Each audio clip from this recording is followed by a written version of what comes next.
Welcome to A Friday Reads, where I talk about what I read, what I'm reading, what I hope to get to next, and it's not on Friday, but it's being filmed on Friday, and maybe I'll get this up before the end of the day today. It's been a week, so if you're seeing this on Saturday, you're seeing it on Saturday. I guess before we get into the books, it's just been a little chaotic around here, and I've been a little tired. Not as tired as last week, but there's just been more going on. They finally replaced sidewalks, so that caused a lot of noise. I had to take Donna to the vet again. She's fine. But, it was just kind of like, she's not 100% yet, so I guess we should, do the thing and just, make sure, because we're not, experts on cats. I mean, we've raised a lot of cats, but never quite had a fur ball come out of a cat that big and cause the intestinal issues it's caused. So, I mean, like I said, the fur ball's gone, so I think she's fine. But it's still been a time, and we bought a new couch. So we had to move the old couch and get the new couch set up, and it's amazing. It's glorious. It's everything I've ever dreamed of. As a kid, whenever I got to go to someone's house that had, a deep sectional, I was like, oh, I really want this. And my mom's house could never, it didn't have the space for it, and it didn't have, the walls for it. It wouldn't make sense. But our house, it did. And we finally got it, and it's so exciting. I mean, we only had it for a day, but, I'm loving it. So that's why I'm a little behind on things. It happens. But I have read a good bit, and I lost a little momentum, but I think I'm going to get it back because I'm, liking everything I'm reading. It's just, I was tired. And reading is hard when you're tired, in my experience. So I did actually complete already my entire reread of The Jasmine Throne. This big girl. I love it. I have a standalone review for this book. I'm sure it holds up. I'm ever so eloquent. I'm not going to keep holding this. This is very pretty sprayed edges. Okay, I want to put it back on the shelf, and we're just going to put up a picture. There we go. There we go. It's back. So, what to say about The Jasmine Throne that I haven't said before? I mean, what it first shows me is, yeah, I haven't been getting character work like this and theme work like this in the way that I like and resonate with in a minute. I don't know why.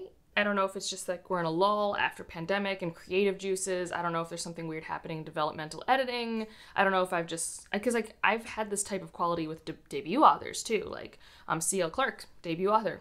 Love how they do character work and themes. So I don't think it's just authors need to be tried and true and hone their craft. I think there's something weird happening sometimes. But this, it is so good for me and my tastes.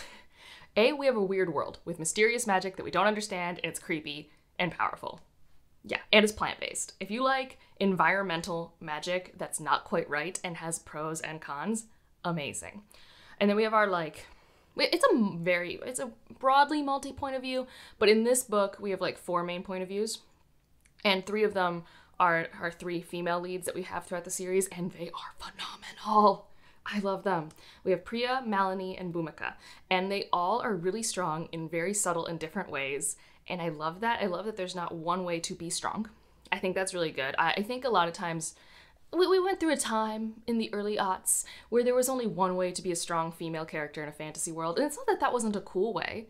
I mean, we have that here. Priya is a very strong, powerful character in terms of, she's got combat skills, she's got magic, She's more of our fighter class, okay? So we still have that. And I wouldn't even say, though, that she's not like other girls or anything like that, but she's powerful. She has raw strength, and she's not unintelligent, but the intelligence is actually more found, in Bhumika, in Malini, in all of the politics, and, what I love about Priya, because she's truly, our main character. If I had to pick one, the first one's Priya, the second one's Malini, the third one's Bhumika. In terms of what I think the series has, prioritized them as. And, I love that Priya's main motivation throughout the entire book, and a lot of the series so far, is, discovery of self. And not just, coming-of-age discovery of self. It's no, she had, some slight trauma amnesia that she's kind of working through. And also, it's a complicated scenario. Their homeland is occupied. And so both of her siblings are, attempting to get rid of the occupiers in very different ways. One is more violent, one is more subtle and political. And she's the one who has access to the power to change it. And, you can tell she's never even trying to, toe the line and be on both sides. She's trying to find her side. What serves her? Who is she? What does she want? And I really like kind of the selfishness of it all. And I think it's a subtle selfishness because if you read the series, Malini is definitely seen to be a more self-serving character. But even then, like, the ferocity of Malini. So she's not, like, physically strong, but she is just, like, the stuff that she goes through mentally in this book is wild. So I could wax poetic about these characters forever. So I won't, but I love them a lot. So, like, but I guess to finish off with Malini and Bhumika, because I gave time to Priya. Malini is, like, this princess whose brother is trying to kill her, or have her kill herself, because there's a lot of balance between magic and religion and zealotry and stuff like that in this world. And honestly, I can't even remember how it gets unpacked more in Oleander Sword. I just know that there are more answers in that book, and then I was left, like, jaw on the floor with some character decisions. But Malini is, in one way, you know, trying to make sure the empires run well, but also she's, you know, she wants power. Like, and she's not ashamed of wanting power and wanting space. Like, it's altruistic, but also she wants power. So we have that kind of ferocity there, her double-edgedness, you know, the many faces she shows. And that definitely comes up when the main conceit of the story is Priya and Malini kind of cross paths. And they are, like, isolated together. And there's this kind of tentative trust that is forming and dissolving as things are revealed. And it's very good. Bhumika is from this land that's been occupied, chooses to marry the regent so that she could maybe do what she can to help those around her. So she's trying to not just tear down something down. She wants to tear down something so that something else can be built up. She recognizes that, like, pure freedom in their economic state doesn't really work out.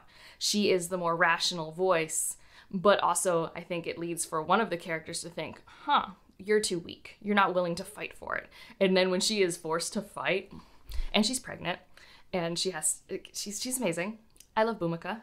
I wish Bhumika was a little more central, and she gets a bit more in Oleander, and I'm curious if she'll get, like, even more in the third book, especially with things that have happened. I love this series, okay? It finishes this year, so if you're like, I wait for series to finish, it finishes in November. It is so good.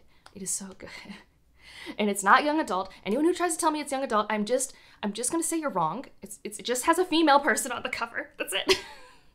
It has so much sapphic yearning, but it's not a romance. So if you like your typical romantasy kind of pacing, that's not here. It's more just tension. And, like, you know, you do get payoff, but it's just like, that's not a strong, even, like, B plot, in my opinion. A plot is, like, for me, like, Priya figuring out her stuff, relearning her past. B plot is, like, the politics and rebellion. C plot is any romance. Like, that's how I kind of rank it. Oh, I love it so much. Anyways, like I said, I could wax poetic about that book for so long because I love it so much. I've also picked up two things, an audiobook and a physical book. And I'm really liking the physical read. This might be my surprise favorite from the Ursula K. Le Guin list. I'm unsure. I mean, I'm still early days, but, like, the writing style, like, my brain loves it. And it's scratching, like, a fic, general fiction itch that I haven't had in a while. So that's The Skin and Its Girl. I'm only, like I said, like 50-some pages in. How many? Yeah, 60 pages in. And I'm really liking this. It's got a non-linear narrative, but I don't say that in, like, a scary way. Like, our main character, I don't remember her name right now. I think it's Betty. Yes. So Betty is at the gravesite of her aunt. And her aunt was this huge force in her life. Like, raised her, told her stories of Palestine, was connected her to her religion and her roots. So big connection. And we don't know why yet, 60 pages in, but she's at the grave of her aunt. And she's remembering moments with her aunt, starting with her childbirth. So that's where I mean, like, we're nonlinear. We get, like, some flashbacks, and then we're in present day where this character is just like, oh, no wonder I'm so, like, dependent upon your opinions, blah, blah, blah. So I like that framework. I like that this character is telling this story at a gravesite to this headstone. I enjoy that framing. That's fun for me. And I just like the writing.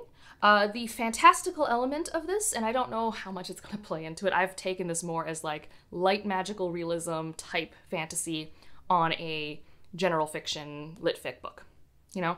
And it's somewhere in the middle of those two because there's definitely beautiful sentences, but it's also could just be, you know, just general fiction sort of thing. But when she's born, her skin is blue. And no one knows why. And it just, you know, she has blue skin. I don't know if that continues into her adulthood.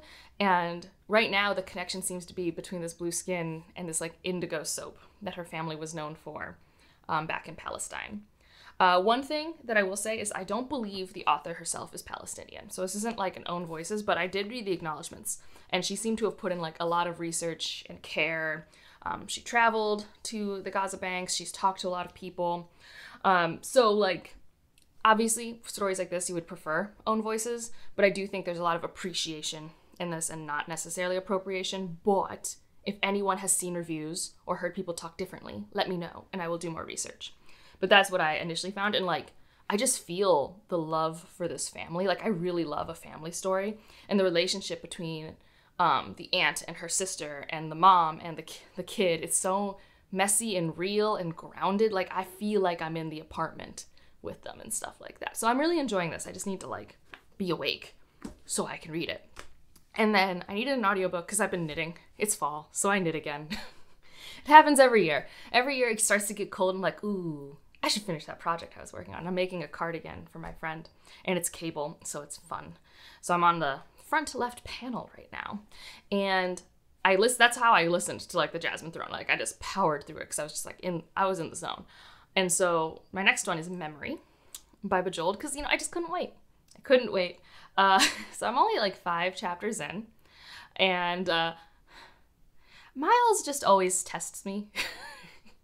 Always a little bit. And it makes sense. Like, it's not like it's out of character. It's so interesting because I love these books so much. And I think Miles is a very interesting lens to look at this world through and go on these adventures with. But he's never been a favorite character. And I do think a lot of this book really highlights it for me. He's a very, like, self-serving individual, but in a way that I feel is more like, because of his privilege, he can do it and he feels owed it. And that's, like, I think the annoying part versus, I don't know, other characters who have that trait. Like, in this book, some things happened in previous books, and he's always had physical disabilities, but he now might have like a mental disability, and he's just ignoring it, and it has actual consequences. And I'm like, sir.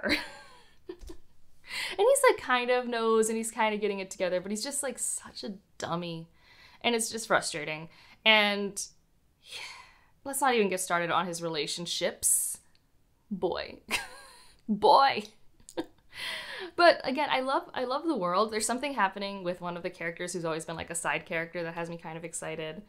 And, you know, it's one of those things where, like, Miles has always kind of irked me. Like, not in a way where I dislike him, but it's just like reading this, it's like, yes, all of your worst traits are being concentrated into the beginning part of this book, and I hope you grow a little. Like, let's grow a little. Apparently the catchphrase for this book is something like Miles turns 30 and 30 hits back, which is fun to read as a 31-year-old, I guess. So, that's my audiobook, that's my physical. I do think my next physical, because I was thinking about this because I was watching a video. I was watching Books and Lala's vlog that she posted recently, and she was about to read The Sarah Pinsker. And I was like, no, I don't want to see reviews on it yet because I know it's like haunty, and I don't want to like, I like the discovery of like a creepy story. You know, it's not like I don't care about spoilers per se, but it's just like, no, I just want to like things to unfurl naturally for me. And if I'm disappointed, I'm disappointed, right? Like, that's just on me because I didn't look at reviews. And because I'm feeling that way, I'm like, ooh, if you're feeling that way, you probably should just, like, read the book then. And it's short. And I think that'd be good to keep momentum up. So it's not in the TBR, but who cares? And then people have already started reading 9 Fox Gambit in the Discord, so I'll probably do that soon. Yeah. And the audiobook's available. And it's actually an audio narrator I like, but I don't know if I can audiobook 9 Fox Gambit. It's a little intense in terms of words and their importance and my unfamiliarity with it. So we'll see what I decide to do. I have other audiobooks that I could listen to. And actually, so you're seeing this, whenever you're seeing this on Sunday, we're going to have our Oathbringer Dawn Shard live show here on my channel, which is exciting. And then I can reread at any point Rhythm of War. So I can get that audiobook. That one's been like staring at me. It keeps coming in from the library and I'm like, hold. So we'll see. Assuming the live show happens this weekend, we'll then do that. All right, so that's this quick check-in. Maybe you're seeing it Friday. Maybe you're seeing it tomorrow. Really depends on how many spoons I have, because I don't know. I'm just going with it. I'm just happy this video's gotten filmed at all, so we're calling it a win. If you just want to leave an emoji to let me know you're here, leave me a flower for the Jasmine Throne. I don't know what typical, like, flowers they actually have, so any flower is fine. They care a lot more about needle flower in that one, and jasmine and stuff like that, of course. But I don't really care if you just leave the first flower that shows up as an emoji. And otherwise, like if you liked it, subscribe if you want to, and I'll see you in the next one. Bye.